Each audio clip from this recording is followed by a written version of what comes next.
Awesome. So I'm going to build up on what Jason went through, but I did a quick Twitter poll recently to find out if people still like these whole about me slides. So I figured I'd throw my own fashion into it these days.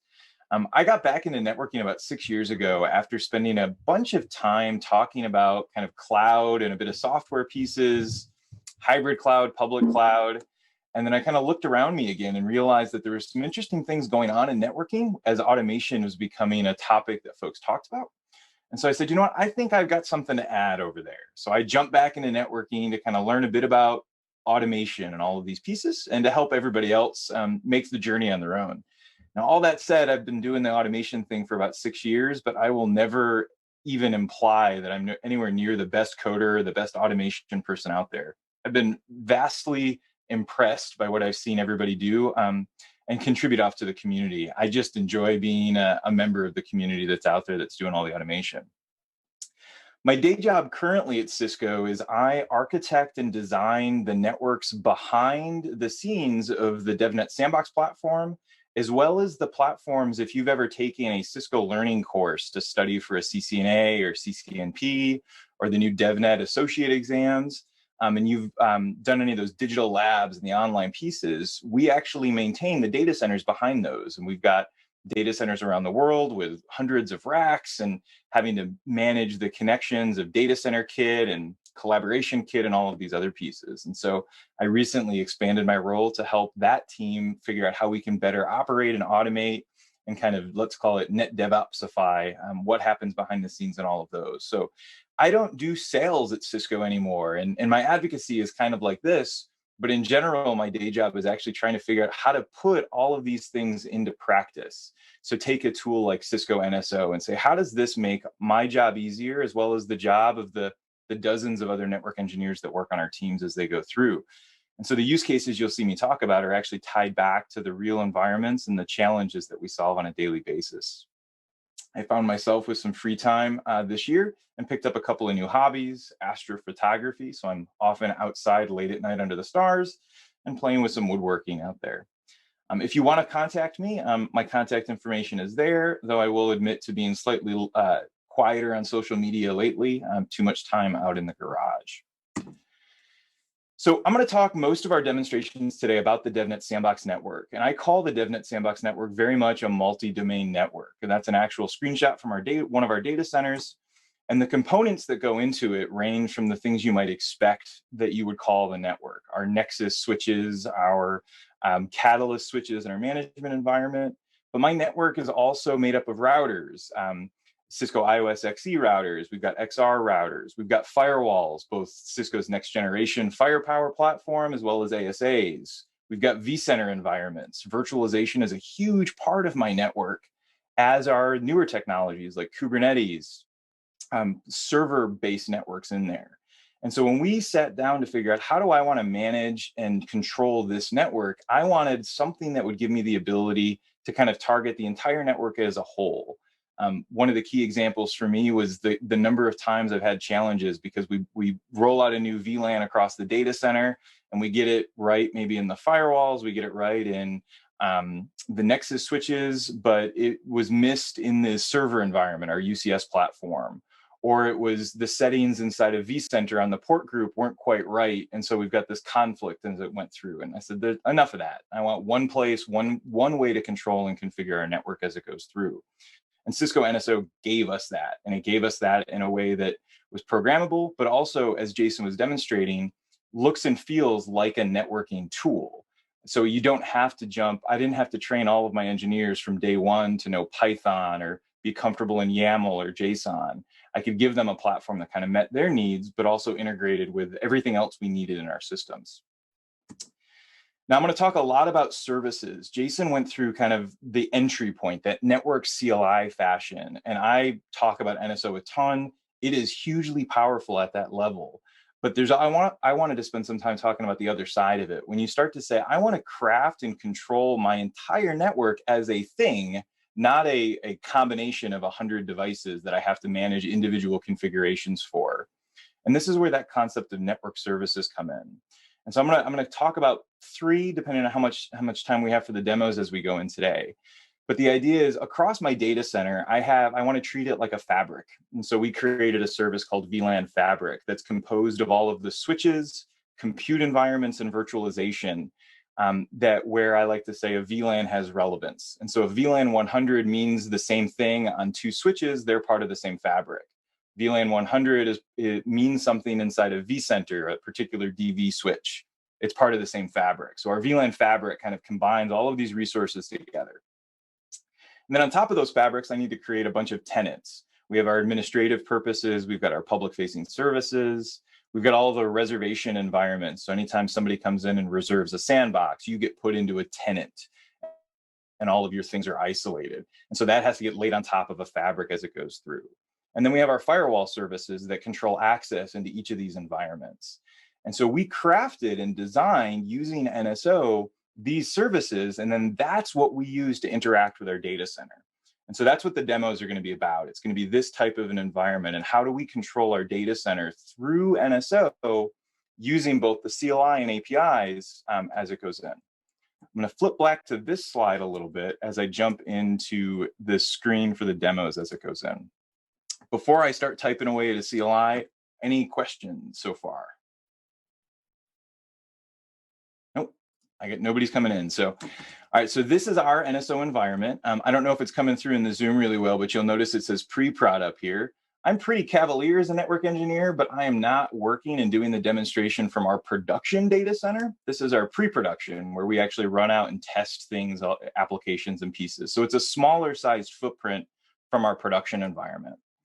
But if I do a show devices list, you can see that it's made up of quite a few devices.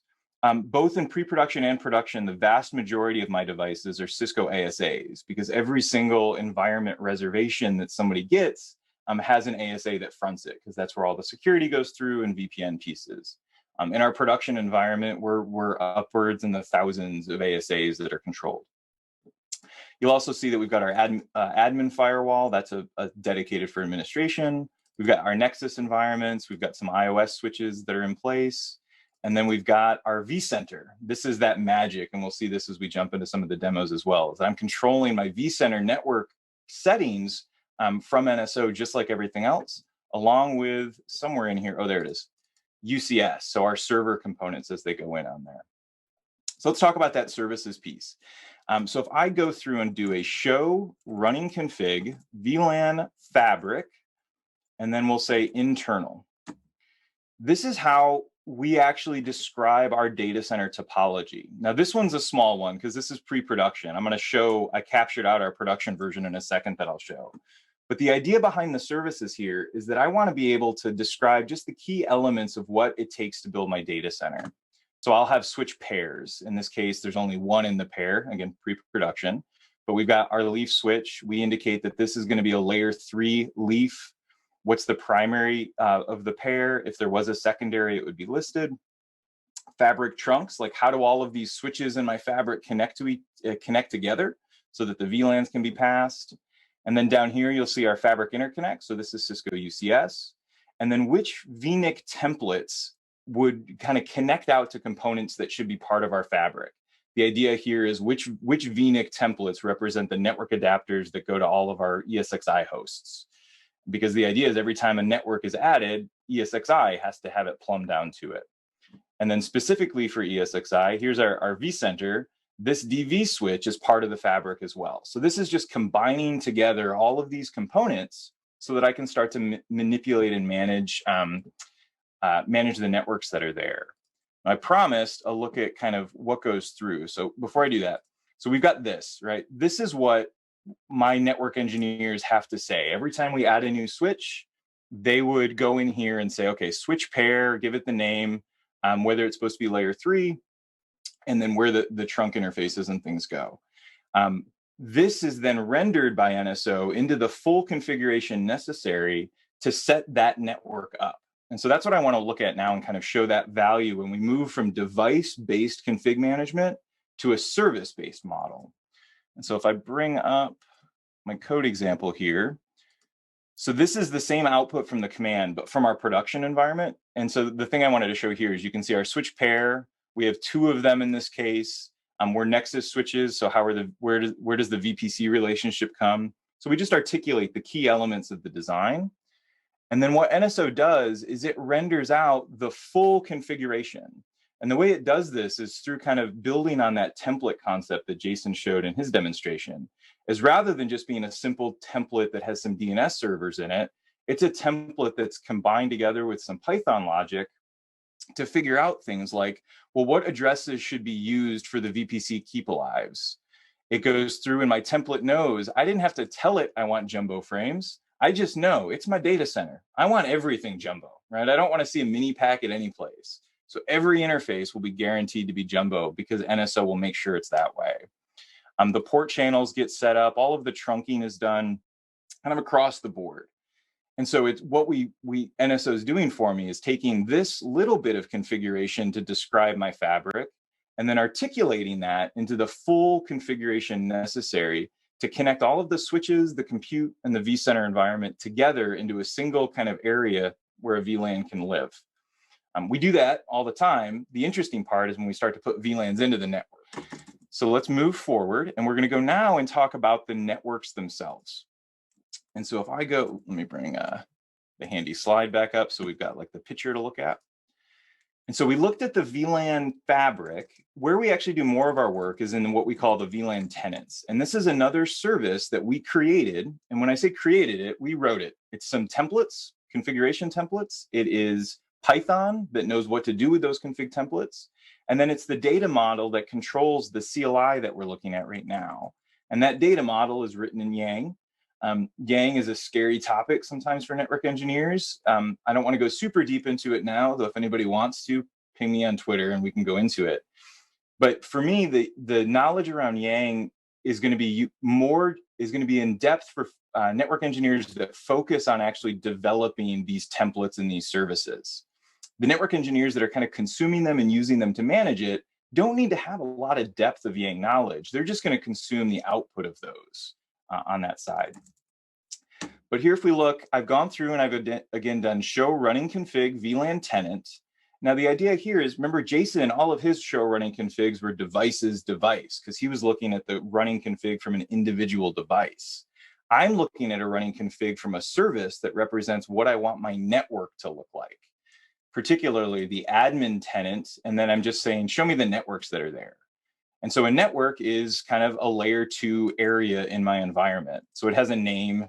We use VLANs inside of our data center rather than VXLANs today. So our VLAN ID, what's the network prefix? Whether this network needs to have layer 3 control done as part of the fabric. And then you can see if we've got DHCP set up, we can say where the relay comes from.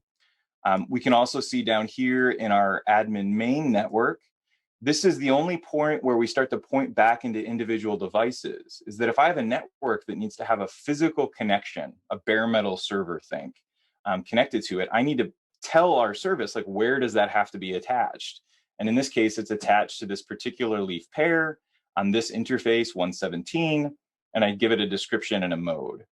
And so this is what it takes to control networks. I can add dozens of more switches to my fabric, and these networks would just miraculously show up across the board because of the knowledge of the service, because we treat the data center in that way. I'm going to get ready for the next one. Any questions so far before we actually see how NSO builds configs?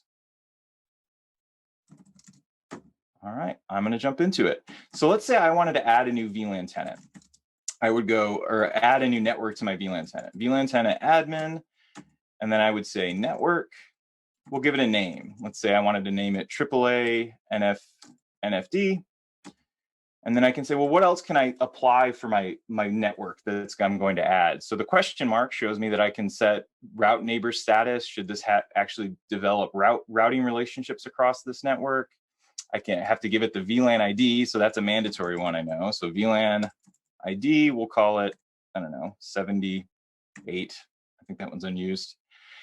And then we'll give it a network, the actual prefix that's there. So 10.78.78.0/24. All right. So that's the bare minimum necessary to create a network across my entire data center. And if I do a show config, we can see that all I've added was kind of like 3 lines of configuration. Now, if I want to implement this, remember that two-stage commit, I can go ahead and do a commit dry run. And I'm going to say out format native, because I'm a big fan of like, show me what's actually going to be pushed to my devices. So if I do my commit dry format out or dry run out format native, and I scroll up to the top, we'll see this is everything that's going to be pushed out across my network to make sure that this new network is added to the particular tenant. And it connects together the fabric. So remember, this tenant exists on a fabric in the data center. That fabric includes a fabric interconnect pair. That fabric interconnect pair has a couple of different VNIC templates, particularly VM network A, ESXi trunk A, and ESXi trunk A again down. Oh, these are in different orgs. So this is in one UCS org, this is another org, this is another org. And so this is making sure that this new network, this new VLAN is added inside of UCS where it needs to be, and then also added down here to bring a new network in. On the leaf, we get our VLAN is going to be added appropriately. And then I didn't have to specify details about an SVI. That's that part of the service that comes in. So my service knows if I want layer 3, I need to go figure out which switch provides layer 3 services, and then create an SVI on it, make sure that it's part of the right VRF that corresponds to the tenant. It goes through and assigns and figures out what IP addresses to give to each of the switches that are there. And that's all done based on our rules. Our rules say that the first IP address in a prefix gets assigned as the HSRP address. And then the second and third would go to the two switches that are providing that service. Scroll down a little more, we can see our spine switch is also going to get the VLAN added. And then down here in vCenter, these are the commands that NSO is going to use to make sure that this new port group gets created for that as well. And so we can see for me, that's the value of automation with services, is I simplify what my network engineers, my operators need to provide. 3 lines of I need a new network added to the data center, and then NSO extracts that into everything across the entire data center to keep them in sync as they go. Now, this was all CLI. I'm going to abort this change, and we're going to run this change through an API, because that's actually how we do more of this rather than the CLI interface. But before I show that, are there any questions? Yeah, Hank. I'm sorry, Oran. Just a quick one. I watched you enter the information for VLAN 78, but I didn't see you make any reference to the HSRP address, and yet I see it there in the config. So where is it sort of defined in your template to say that this layer 3 interface is going to be, highly available across multiple switches? Sure. So if we had more than like the 18 minutes left in here, I'd open up the code, show you the templates, the Python where it's all calculated. That's where it's done. So there's 3 pieces that make up the service. There is the Yang model that defines the CLI and the API, and that's what I've been typing. Those commands I type, that's defined by the Yang model. There are the XML-based templates that eventually get rendered into the final device configuration. That are there. And we saw versions of those that Jason was doing in his demo. And then there's the Python piece. The Python piece is where all of that magic comes in. So it's in Python that it goes through, and it has access to everything that I've entered as part of the CLI configuration. And so for your example on HSRP, it knows that I said, here's a prefix. This is the prefix this network needs. My service code says, okay, well, this network needs layer 3 because that's the default setting. I could turn off layer 3 for a network, but the default is layer 3 is wanted. And that's in the Yang model. And then because layer 3 is wanted, and I know the prefix that's been specified, my service rules inside of Python say, okay, well, go grab that prefix. What's the first IP address? That's going to be the HSRP address. Great. What's the second IP address? Assign that to the first SVI. What's the third IP address? Assign that to the second SVI on another switch if we had 2 of them. And so that's all done as part of kind of that Python code and logic. So I take all of the business rules, the design things that my network engineers, the network architects say. I happen to also be the network architect for here. So when I had that hat on, I said, I want HSRP. And I, by golly, hate .254 gateways, so it's going to be .1 is the gateway. I'm stamping that into the design. And then the next available IP and the one after that go to my actual SVI interfaces. So the architect defines that. And then the service designer, that network automation developer, just builds the code to enforce that. Does that answer the question, Tony? Yeah, Hank, thanks. Appreciate it. Perfect. Awesome. And I think there might have been another. Yes. Hi, Hank. So we were looking at the NSO from the CLI. Can we see anything on graphical user interface as well? On the user interface, like the GUI? Yeah.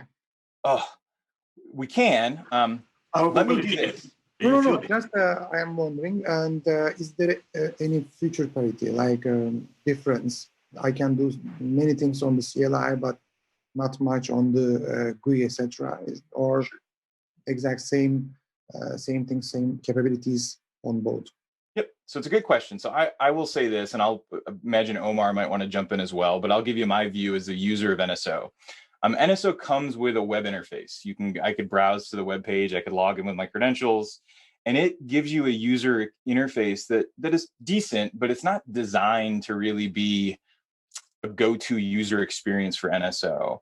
NSO is much more typically used through the CLI or through the API and called in from other orchestration tools that are out there.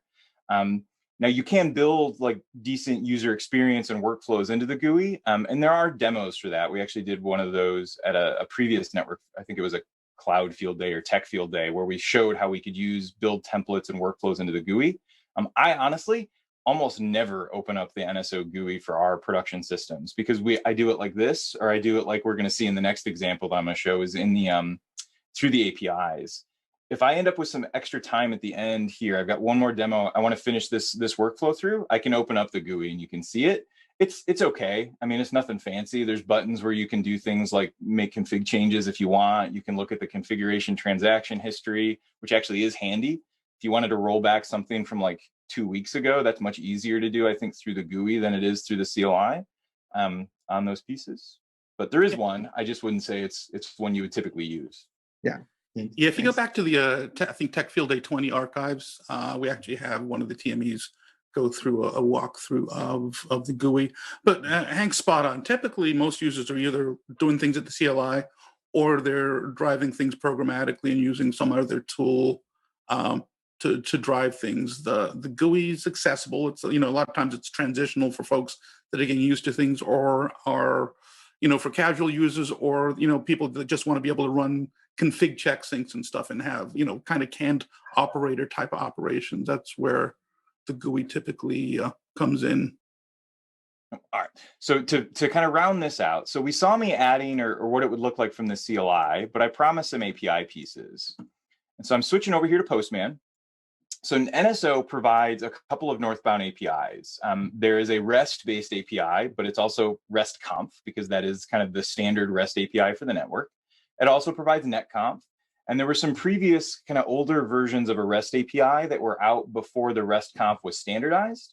But today, I think most people say just use REST-conf. That's the better interface to use if you want an HTTP-based API.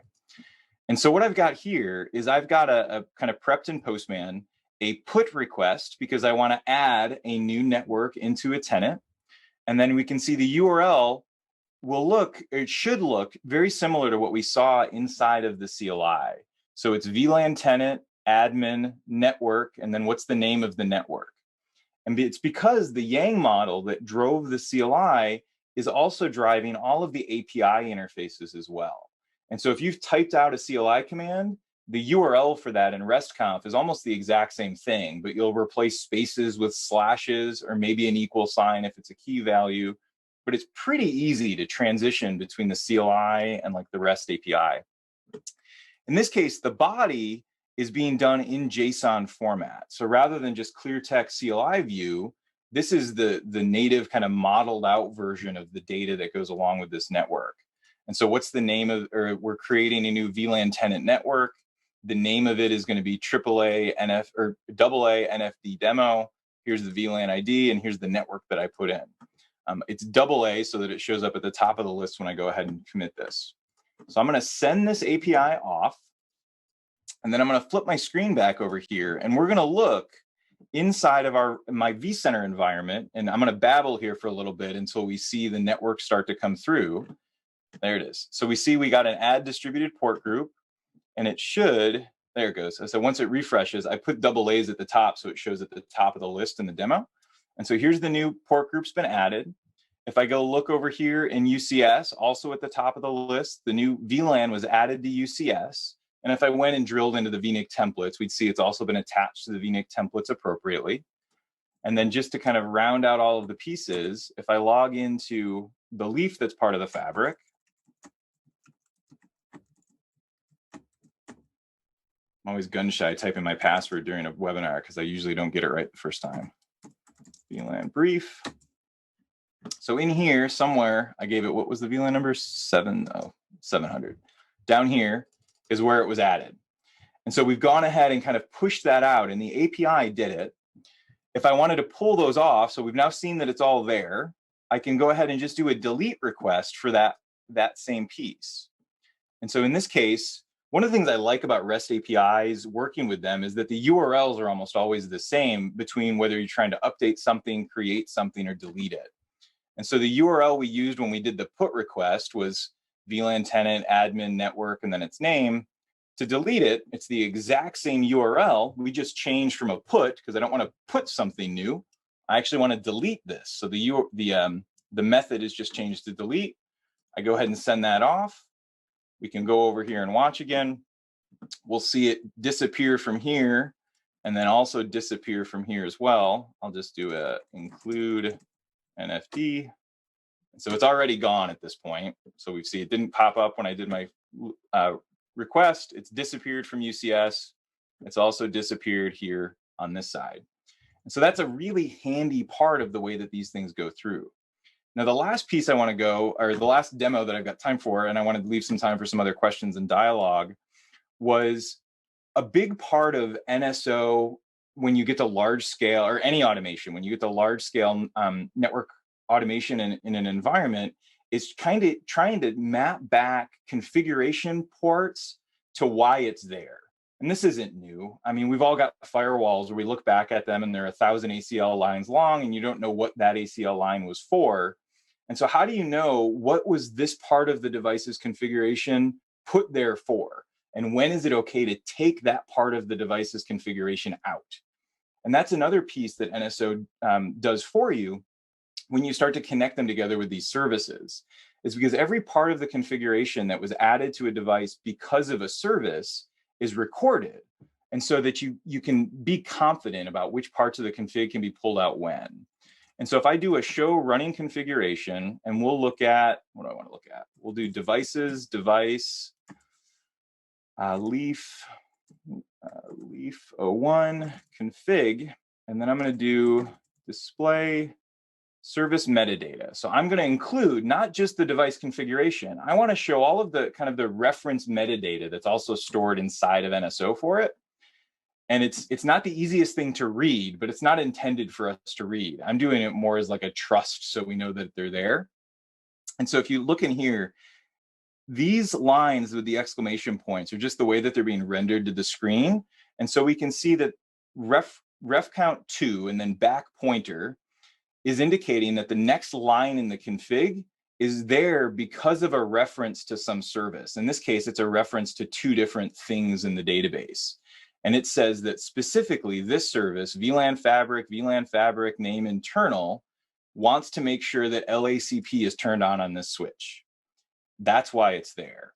If I look at something like an interface, let me find them in here. Well, here you can see all the VLANs. So we know exactly which service created every one of these VLANs.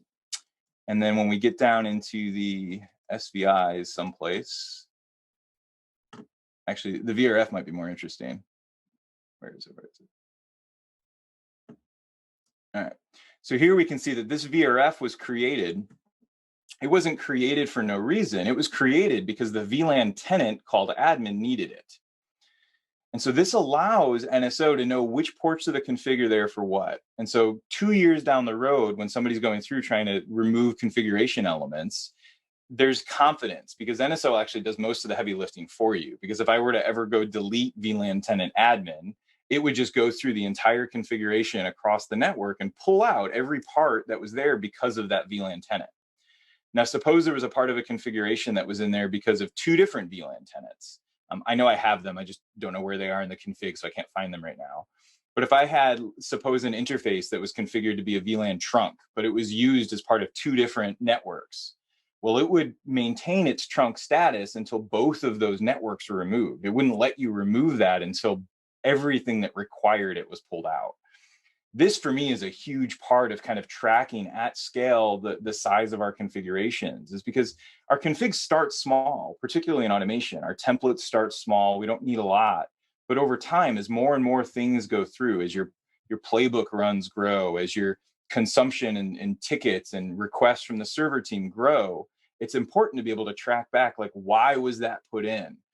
And if a tool like NSO isn't doing it for you, then it's up to somebody else to figure out, how do we keep track of all of these pieces? It's very easy to fall back into that state of, well, I don't know why it's there. It's safer just to leave it there until we kind of replace this data center or this site. That gets really hard, particularly in environments like mine, where we actually start to push the limits of things like TCAM counts and how many ACLs can we have. I can't just leave things extra in there, because one of the scale numbers I use is like, how much TCAM space do I have? So how many reservations can I cram into a particular data center? Leaving stuff around is tough for us. So it's important to keep that cleanliness. Yeah. So what's your source of truth here from a keeping up with stuff? Networks, VLANs, et cetera. Where am I pulling that in and putting it back? Yep, good question. So you saw me in the demos today kind of type by hand. That's not where they come from. We use Netbox in the back end that tracks all of our VLANs, our tenants, our switches, our ports, what the assignments are supposed to be. That's all done in Netbox. And then we've got automation that reads the information from Netbox and then crafts the actual NSO configs. So for much of our data, the source of truth is actually Netbox, but the implementation, the enforcement of that source of truth is all pushed out through NSO. So we've got workflows that just keep the NSO CDB in sync with what NSO says the network is supposed to be built as. Hank and Cisco team, is there a particular network design where this kind of software is most beneficial? Like I'm trying to make the correlation on where I would apply this in some of my customers' networks. And I don't see it being sort of directly applicable or a huge time saver. So I see like you're working with virtualizations, multiple switches, maybe a leaf spine, some stuff like that. Is that where this is most applicable? Or I would say anywhere you're trying to automate, something like NSO is applicable. The value of any automation tool, NSO included, increases as things like standardization of platforms, removal of the ability to create standards and repeatable processes. That's the part you need for automation to be useful. Not the number of devices, it's not a particular topology, it's not data center or WAN, it's how clean is the design getting to. That for me is long been the part that gets me from looking at automation at something that can be useful for a couple of scripts and operational pieces, and then to go big, to truly kind of manage the entire config, build services, repeatable pieces. It comes down to that. Is it a clean design? Are there standards enforced? Is it a well understood process that can be articulated through some sort of an algorithm or template? That's what you need in order for automation to work. And did I hear you guys say early on that NSO is a multi-vendor? Oh my God. Yeah, hundreds. If there's a network vendor, it likely supports it. Yeah, and if there's not, we can support it. So the turnaround time for adding new vendors and new device types is pretty short, like 6 weeks. 6 weeks. Yeah, for a POC, they'll usually do it. They can do it in about 2 weeks, but it wouldn't be considered like production support. I think it's that 6 weeks number. So if you're trying to test something out for a customer, this is a group of developers and a team, and I'll say as a customer of theirs, they are really responsive to making some of these fixes and adding things in. And one last thing is, like you mentioned, WAN, that this can be used, applicable, wireless, this can be applicable. But then I sort of wonder why, like, why do we have the SD-WAN dashboards, and why do we have the wireless management software? Sort of, if I have all this other management software that does configuration, backup, sort of it takes care of all that, then do I need this as well? Does this augment or does this replace? It's tools like NSO solve problems. Sometimes problems can be solved in more than one way, right? So some environments may not need something like this. If you've got a tool like a network controller that's handling all of these things for you already, and that's all you need, right? It truly has everything that you're after, then maybe you don't need something like this. More often than not, a network controller will control a domain of the area, and then you need to integrate with some other domain that's out there, or you want to connect together with some other source of truth, and you need to link into these other areas. Oftentimes, it's more than just what's capable in one single domain tool that's there. Frankly, NSO for me is not the only thing we use. The majority of our configuration is stored out of Netbox, as I mentioned, and then we have other orchestration tools that actually drive our applications that go out. As engineers and designers are figuring out what tools to use, you've got to figure out what's my domain of problems and then which tools solve those with the least number of tools possible. I have yet to come up with an environment where one tool is the number I get to. It's usually closer to like 3 to 5 tools when I do them kind of with the customers and the types of things I look at. So, from a practical perspective, people own those different domains and they're in different organizations and they have tools they like, right? So, part of the thing is to not come in there and try and rip someone's tools out of their hands, but say, okay, you do whatever you do to manage your SD-WAN. But someone in the company needs to be able to stitch those things together to deliver a service or turn up an app or whatever. And this is where NSO really, comes in, the ability to stitch other people's tools together and have a cohesive, workflow. And we had a conversation about workflow in Twitter, about, workflow or process or turn up. And that's typically how we see it rolled out, right? NSO will manage some things directly, and it'll interface with other domain controllers, at the same time. So, quick question: I've got the evaluation page up here. It looks really good, but if we go beyond the evaluation, what's the average buy-in for this? I'm not sure how we would measure. You mean in terms of what's our adoption? No, what's the cost to get a production environment in place? Like, how do we order it? Are we talking 4 figures, 5 figures, 6 figures? It kind of depends on how big your network is. Not a sales guy or a marketing guy, so I don't have an answer for you. But so licensing is so I'll tell you what, licensing is based on basically 3 things. Whether you're running single server or high availability, which is kind of the minimal cost. The big things are the number of NEDs, the number of devices, vendor/platforms you're running, and right to manage. So basically the number of devices you have. So 100 devices is less expensive than 1,000 devices, which seems very logical. No, is there a minimum number of nodes to get in? There isn't, but it's probably not cost effective if you need to manage like 3 nodes. I mean, someone asked a question about Ansible versus NSO. I think our position is if you're doing basic stuff, probably Ansible is as good a place to start as any. For simple stuff, everything works. The more complicated you get, you cross domains, you want to have these complex services you're rolling out. Then it starts to make more sense. And it's a powerful tool, but I'll be honest, it has a steep learning curve, right? So there's a time versus investment thing. We're doing things on the learning curve side.